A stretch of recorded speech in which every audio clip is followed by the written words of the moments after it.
ሊዮኔል ሜሲ የልቡን ሰው በሞት ማጣቱ ተሰማ።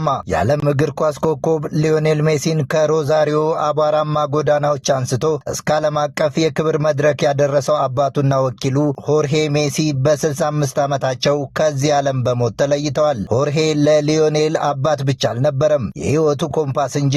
ልጁ ገና በልጅነቱ የእድገት ሆርሞን እጥረት ወይም ግሮዝ ሆርሞን ዲፊሸንሲ ሲገጥመው በየክለቡ ደጃፍ እየጠና የልጁን ሕክምናና የወደፊት ህልም እውን ለማድረግ ከፍተኛ መስዋዕትነት የከፈለ አባት ነበር። ያ የሆርሄ ትግልና ያለመታከት ማንኳኳት ነው እንዲህ ሜሲን በታሪካዊው የወረቀት ኮንትራት ወደ ባርሴሎና አምጥቶ የዘመናችንን የእግር ኳስ ታሪክ የቀየረው። ሆርሄ ሜሲ በልጁ የእግር ኳስ ሕይወት ውስጥ የነበረው ሚና ሁሌም የጎላና አልፎ አልፎ ማነጋጋሪ ነበር። የሜሲን የዝውውር ጉዳዮችና የንግድ ስምምነቶች በብቸኝነት በመምራት ትልቅ የፋይናንስ ስኬት እንዲያገኝ ያደረገው እርሱ ቢሆንም በስፔን ቆይታቸው ወቅት በታዋቂው የግብር ስወራ ክስ ሜሲን ለፍርድ ቤት ውጣ ውረድ የዳረገው የሆርሄ የፋይናንስ ውሳኔን እንደነበር ብዙዎች እስከ ዛሬም ያነሱታል። ሆኖም አባትና ልጅ በመካከላቸው የነበረውን ጥብቅ ቁርኝነትና መተማመን ማንም ሊበጥሰው አልቻለም። ሆርሄ እስከ መጨረሻው እስትንፋሱ ድረስ የልጁ ወኪልና